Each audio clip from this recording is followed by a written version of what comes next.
Kali ini, kita bakal bedah satu kekuatan, satu hal yang bisa mengubah kesempatan jadi takdir. Apa itu? Keberanian. Oke, kita mulai dari kutipan yang dalam banget nih ya. Intinya gini, berharap itu bagus, penting malah. Tapi berharap aja nggak cukup. Yang benar-benar bikin kita maju itu ya keberanian buat bertindak. Coba deh bayangin, setiap hari hidup itu ngasih kita banyak banget kesempatan kan? Tapi ya itu tadi, cuma berharap doang nggak akan bikin kita bisa meraihnya.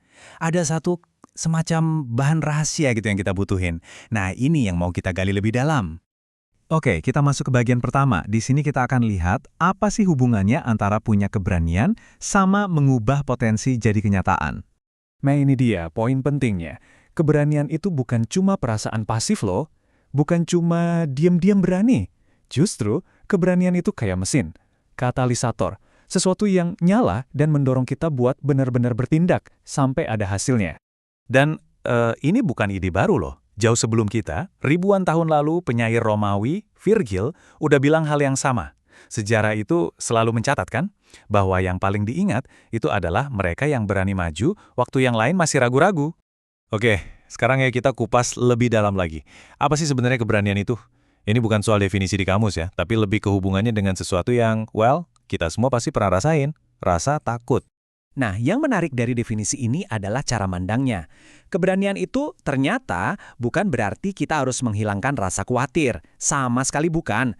Tapi lebih ke soal punya mindset buat tetap bertindak meskipun kita tahu ada kemungkinan gagal atau nggak sesuai rencana. Dan Aristoteles juga setuju loh. Katanya, menaklukkan rasa takut itu adalah awal dari kebijaksanaan. Keren kan? Jadi, saat kita berhasil mengatasi rasa takut, kita bukan cuma jadi berani, tapi kita juga memulai langkah pertama menuju tindakan yang lebih bijak dan berarti.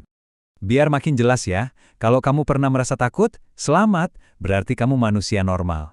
Keberanian sejati itu bisa dimiliki siapa aja. Kenapa? Karena syaratnya bukan untuk jadi orang yang nggak punya rasa takut sama sekali. Syaratnya cuma satu, jadi lebih besar dari rasa takut itu sendiri. Oke, kita udah tahu apa itu keberanian. Pertanyaan berikutnya, gimana cara membangunnya? Nah, ada seorang atlet Olimpiade, namanya Marilyn King. Dia punya kerangka berpikir yang simpel, tapi kuat banget. Ini dia 3 pilarnya, visi, aksi, dan semangat atau passion. Anggap aja ini kayak resepnya gitu. Komponen praktis yang bisa kita latih satu persatu buat membangun keberanian. Yuk kita bedah satu-satu. Pertama, visi. Gini deh, tanpa tujuan yang jelas, tindakan kita bisa ngawur kemana-mana kan? Tapi kalau ada visi, setiap langkah jadi punya arah. Otak kita itu kalau dikasih target yang jelas, dia bakal otomatis cari jalan buat ke sana. Makanya, rasa takut sama perubahan yang tadinya bikin lumpuh, malah jadi dilihat sebagai kesempatan. Visi ini pada dasarnya adalah kompas buat keberanian kita. Pilar kedua, aksi. Nah, ini bagian yang seru banget. Ada semacam lingkaran positif di sini. Jadi, daripada nunggu motivasi datang, mending kita bergerak duluan.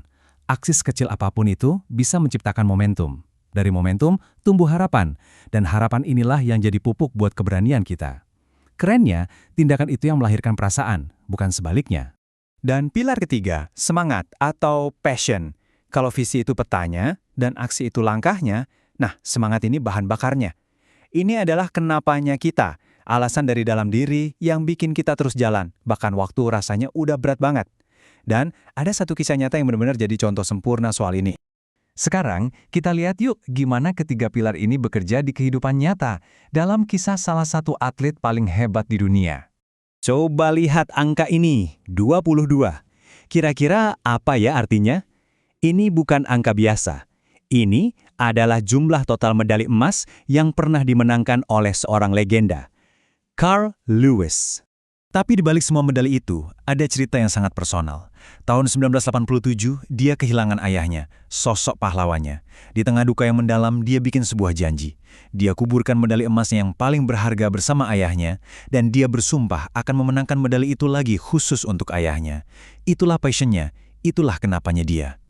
Dan ini jadi contoh yang luar biasa kan? Gimana semangat dan rasa cinta yang begitu dalam bisa ngasih kekuatan.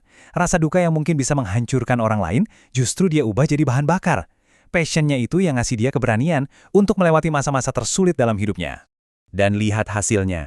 Setelah ayahnya meninggal, dengan visi dan semangat yang baru, aksinya di lintasan lari menghasilkan 9 medali emas lagi. Dia menepati janjinya. Itulah kekuatan keberanian kalau digerakkan sama tujuan yang kuat dan personal. Jadi gimana caranya kita bisa pakai pelajaran ini di hidup kita masing-masing? Yuk kita rangkum, karena ini bukan cuma buat atlet Olimpiade, ini buat kita semua. Nah, ini dia rangkumannya. Tapi dalam bentuk pertanyaan buat diri sendiri. Coba tanyakan, apa visi kamu? Apa satu aksi paling kecil yang bisa kamu lakuin hari ini juga? Dan yang paling penting, apa semangat kamu? Apa alasan yang bakal bikin kamu terus berjuang waktu rasanya pengen nyerah? Saya suka banget kutipan ini, karena ini ngingetin kita kalau keberanian itu bukan sesuatu yang cuma muncul sekali, terus hilang. Bukan. Keberanian itu adalah sebuah kemampuan, sesuatu yang berkelanjutan. Anggap aja kayak otot yang harus terus kita latih setiap hari. Sebagai penutup, saya mau tinggalin satu pertanyaan buat kamu renungkan.